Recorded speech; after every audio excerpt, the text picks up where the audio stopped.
ભાજપના ધારાસભ્ય જયેશ આદડિયાએ નામ લીધા વિના વિરોધીઓ પર આકરા પ્રહાર કર્યા. તો એ વિરોધીઓ સામે હુંકાર ભરતા કહ્યું કે નડિયા ગણાવવા મારે કહેવું છે કે સારા કામમાં અવરોધના હાડકા નાખવાનું બંધ કરે. ક્યાંક તેમનો હિસાબ કરવા માટે મેદાનમાં ઉતરવું ન પડે. જો મને હેરાન કરવાના પ્રયત્ન કરાશે તો તાકાતથી તેમનો હિસાબ કરવા માટે મેદાનમાં ઉતરવું પડશે.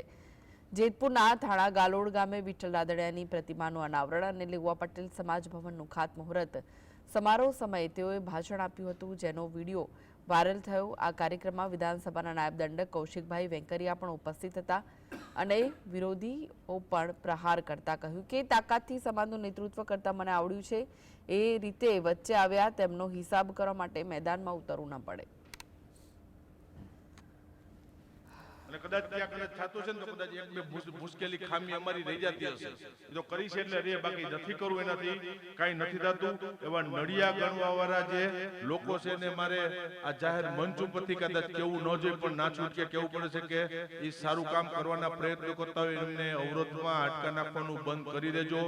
નકર તાકાતથી સમાજનું નેતૃત્વ જેમ અમને કરતા આવ્યું છે, પરિણામ આપતા આવ્યું છે, એમ પછી હવે વચ્ચે આવ્યા એના પછી મારે હિસાબ કરવા ન પડે, ઈ મેદાનમાં મારે ઉતરવું ન પડે. નથી ઉતરવું, સમાજની વાત આવે છે ત્યાં સુધી, પણ કીધું કે છેલ્લે એન્ડ સુધીમાં મને જો હેરાન કરવાના પ્રયત્નો કરવાના થાય કે ટોટકે નક્કી કરી લીધું હોય છે તો પછી હું રાજકીય માણસ છું. છેલ્લે સામે વાર કરતો જ મને આવડે છે, કદાચ એ સમય આવે ત્યારે મારે મેદાનમાં ઉતરવું ન પડે.